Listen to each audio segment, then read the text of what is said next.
What's up, people of the world? Welcome back to Reap the Harvest Live. I love the widescreen camera. It gives me so much space. Feeling a little goofy today. Momentum Monday. Got my workout in early. We're going to kick into the intro and we'll be back. We're talking about value-based judgment. Let's get it.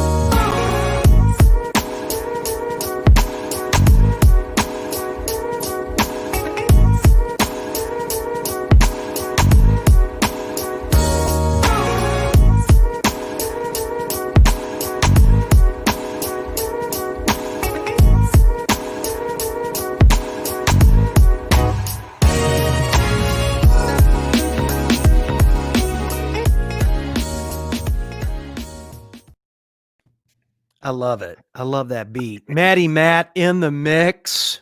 Momentum Monday. How's it going? Oh, man. It's a beautiful day. It's going to be a great day. Going to be a great day. It's going to be a great day. That's what I say every day. It's going to be a great day. Yeah, man, value-based judgment. Hey, obviously I've been a little more active on the IG platform. And you know what? I utilize that platform not only to produce content, but to gather insight a lot of times. You know what I mean?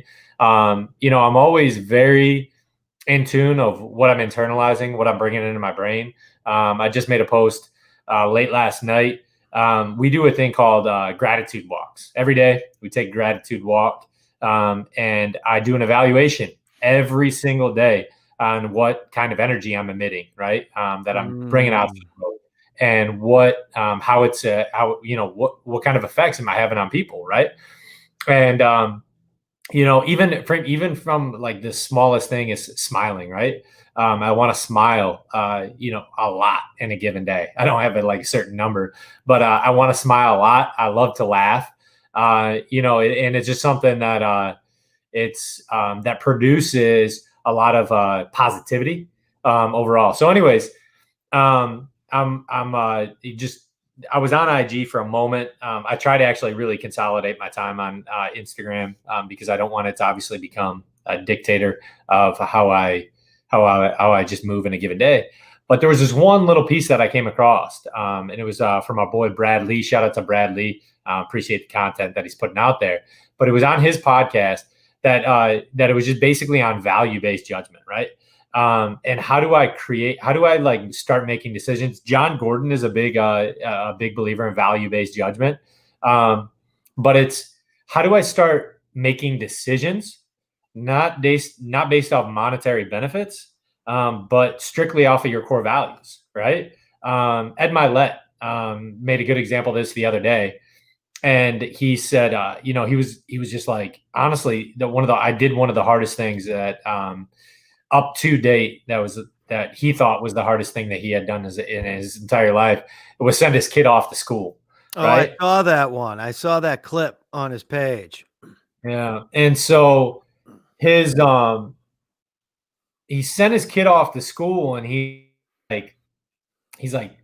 questioning, did I do enough? Did I do enough? Did I parent him enough to be the man to make that value-based judgment, right? To start surrounding him with friends, because honestly, in college that wasn't necessarily for me per se. I honestly made a lot more friends outside of college, but there's a core group, I think, of people that you kind of come into your own, right? In college is kind of that atmosphere where you kind of make your own, and you're building up your confidence or whatever it might be. But you're making a lot of friends, right? And it's it's your circle of influence that we were talking about a couple podcasts back. But how do I create my circle of influence based off of the values that I've created for myself? Ed was going through something where he's like, did I do enough? Did I groom him enough where he is going to start making decisions based off of his values, rather than what I call the scarcity mindset, right? Of he's just going after things for the sake of himself, right? But if you make decisions off of value-based judgment, you're typically making decisions based off of the well-being of another person or the well-being of somebody else, internalizing how that's going to affect you overall, right? And so I go back to these gratitude walks because I want to I want to make sure that I'm making decisions based off of value, and not purely off a monetary gain, right? There always has to be a vehicle. You can't do stuff like obviously for free. Your time's valuable, and you have to put a finite value on your time. But then there comes that a piece of discernment that is created based on your values, right? If you know your core values, it's easier to make a decision. For our family, we have our core values built out, and so I try to make my decisions, right, based strictly off of those core values. So even this weekend, I have the opportunity, the great honor of being a godfather to my godson, right? And that's an important honor, right? Because somebody has trusted me with kind of the spiritual well-being of my godson, right? Is that I plan on I gotta hold myself to this, so I'll actually articulate it. I gotta write a letter to him because I want to write a letter to him. He's one right now, and I want to write a letter to him, and I want to make sure that number one, I'm praying over him. I'm actively praying over him. Number two is that I'm in tune with his life and the continual formation of his spiritual well-being and his mindset, right? I think it's super important. And if somebody's going to trust me with that accountability to be a godfather and it's not just like the baptism piece. I think we lose focus on what, a godfather really, really means. The godfather to me, is not that if my brother-in-law and sister-in-law happened to pass away, that I would take him in. 100% I would take him in. But I'm not going to plan on that, right? If they do, 100% would take him in. But like what that means to me is that like his spiritual focus has to be in line with what mine is, and what are my core values, and how am I utilizing value-based judgment in all my decision making. And one thing that I said in my post the other day. So if you don't follow me on Instagram, I'm at official Matt Tack. Please follow me. We're putting out a lot of content. So we put at least how many do we put? Like 4 or 5 posts in a given week or something. Last week was a lot. It was about 7 or 8 or 9 posts, and we're growing over there. Really focusing on there because it's a lot more video and photo based. It's all video and photo, really, unless you take a picture of text and post it, which I do sometimes from Twitter. But it's a great way to kind of like see visually into someone's life, see visually into someone's personal development, see visually and hear and communicate with someone through voice, video, and pictures. So it's a great way to communicate with Matt over there. And obviously I use it a lot too. So go over there at official Matt Tack, follow him, send him a message. I think that the direct messaging system on Instagram is better than other platforms too. It's less buggy. Yeah, I think it's phenomenal. But yeah, so anyways, we're becoming real active on that. So follow me at official Matt Tack if you haven't already. But so the main premise of that, right, is we've talked a little bit about this in various podcasts, but playing the long game, man. We always play the short game, like what's in for us now, you know what I mean? And I always do the 1% pivot, redirecting my mind back to the long game. Like, what am I in the purpose for, right? And if I'm long game, I'm not really like rushing things. Like, I'm not trying to get through things to get to something else, right? It's like, dude, if I get there, if not, cool. Because does it kind of fall in line with my values? And that's really what Ed was talking about, right? So Ed's playing the long game. Ed's for sure playing the long game. I love that dude. Love listening to him. Check him out. Check out his podcast, man. Max Out. But what he's doing, obviously, with his son's getting 18 years old, not going to school, and he's questioning, like, did I do enough? Of course he did. If anyone's heard Ed and kind of followed that progression, like, Ed has some values that he goes by. And hard worker too. Unbelievable. And so kind of like to getting to that point is like, all right, was it the long term or the short game? And he was playing the long game. He 100%, focuses into that. Even so, like, goes back to like this weekend, even with me, right? I had the opportunity to be blessed with that opportunity to be a godfather to a child. And that I had to shut it down for the weekend, right? There was a lot of people calling me, work was hitting me in different directions. But at the end of the day, like, I wanted to be present, be around people. And I just wanted to enjoy the atmosphere and love on my godson. So there's like the opportunities to create that, to know kind of when to turn it off, turn it on. I was listening to a podcast even today with John Maxwell. Right? Are you doing things? There's different layers of emotion. Is emotion dictating your conscious decisions, or is value? Because if you have the value, if you're creating those core values, then you really, it's easy to decipher what's a yes and what's a no. Um, and sometimes it's not, though. Sometimes it's really hard, and you have to really cognitively focus. Like, man, is this it? But the beauty is also on the other side of failure, because failure, to me, how I play a choice on words, failure is just learning. You know what I mean? We either win or we learn. So even if we're not perfect human beings. Even if we do make a wrong choice in a value-based judgment, right? We tried our best. It was the wrong choice. It didn't work out. We just learn from it. That's all we do. And I think that's the beauty of the world we live in. I wanted to talk about the VBJ, but the beauty about the world we live in is just making good decisions typically compound. If you're making that decision based out of a value-based judgment, and it's the wrong one, you're like, oh man, I was off on that one. Doesn't matter. You still came to the conclusion that it was ultimately the right decision.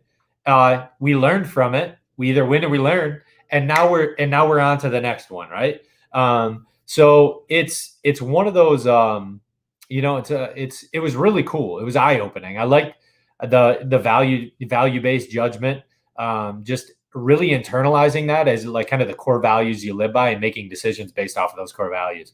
So Pat, what do you think about? Give us a little bit of your take, man.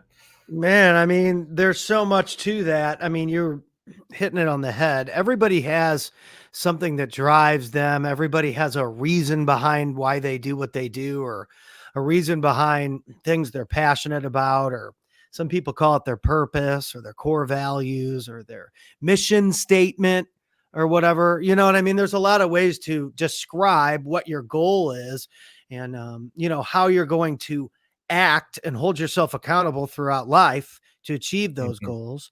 And I think that it's different for everybody, but you got to hold yourself to some kind of accountability system in your life, or you can get off. I know that when I had hard times, or I struggled with certain things or substances or whatever I've had my struggles. If you follow me, I'm pretty transparent about those things.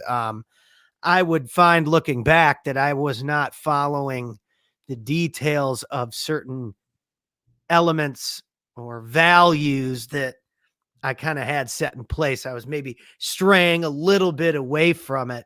And I would always have to come back to those things and say, hey, it's time to get really grounded here and eliminate some of the toxicity that has allowed itself into your life, whether it's a toxic environment, toxic friendship, toxic business relationship. One little move can set your trajectory to increase 1% in the right direction, or to go 1% in the wrong direction. And one little turn around the bend can be really, really great or really, really bad. And that's why we talk about one relationship or one conversation or one deal or handshake can change your whole life. I 100% believe that. A lot of people might be like, oh, it's BS, blah, blah, blah. For me, it's not, because Yeah. a lot of times when the game was on the line and I really needed something to connect, and I was going the extra mile and I was sticking to my guns and I was on top of all the details and all the values and all the elements, things happen for me. Mhm. So, whatever you need to do in your daily life to hold yourself accountable, hold yourself to some kind of high standard, I would encourage to figure out what that is, write it on your wall, or write down the 5 things you have to do every day to hold yourself to some kind of standard, or you will stray away from your own success. Like, you will literally get off the path of your own best production if you're not holding yourself accountable. Dude, That's what I love found in my life. Because love it. I'm talented, but talented can only get you so far. Skills can only get you so far. There has to be some kind of extra level, some kind of next level push. And that only comes from an extra level of accountability. Everybody, I you get to a mean, certain level, everybody's really good. You you get into the couldn't be more NFL, dude, everybody in the NFL is good. That's you not couldn't be enough more anymore. spot on. So I was listening to a podcast with Les Brown, and Oh, that guy's great.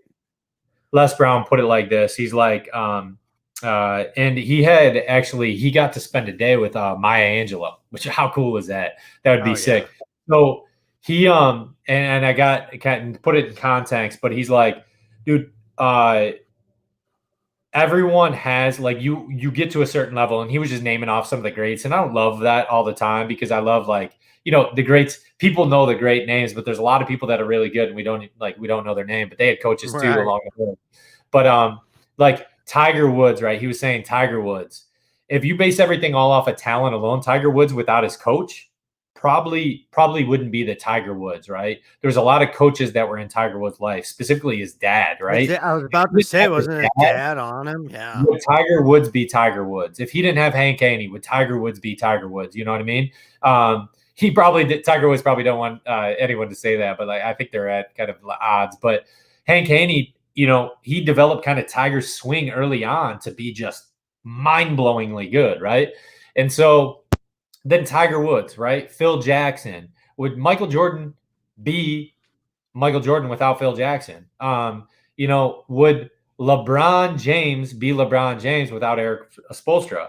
Would it probably? I don't know. He's amazing. LeBron James is absolutely amazing. Yeah, But he is. I love that dude and his heart, man. Oh, like getting in schools now, willing to get in politics. I mean, the dude's unbelievable. If I could, man, put LeBron James on your vote too, Pat.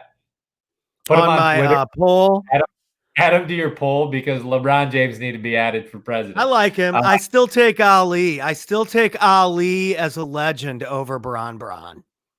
So who is that was actually another name that he brought up. I mean, Serena Williams. Serena, both Williams sisters are ridiculous. Phenomenal. But Ali, same thing. He had a coach, right? Everyone like there's a mentor and a coach. Angelo Dundee. But the to say this, right, I kind of bring it to the point. Maya Angelou, right? She an amazing communicator, unbelievable communicator. And the one thing he was saying that he got to spend a day with her, and he's Les asked her, he's like, how did you become so like, or actually, what is one thing you hate? Well, one thing I hate is when people say I'm talented, and he's like, it's kind of weird. It's a weird response, right? He's like, have you ever heard of a talented heart surgeon?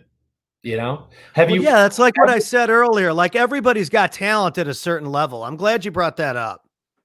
So have you ever heard of a talented neurologist? Like, look at all these books that I read. I worked at being that. Like I read. Like that's how I'm a communicator, right? And I think knowledge is everything. And that's why I love podcasts. I just love listening to, people and just grabbing onto leadership skill sets and anything I can regurgitate. Like this is all stuff I've learned, right? Values-based judgment. I've learned this from somebody else, right? There's it's a big knowledge exchange, right? And if you can learn from the best minds, and we live in a day and age where technology is so accessible, and if you utilize it the right way, it's amazing. Yeah.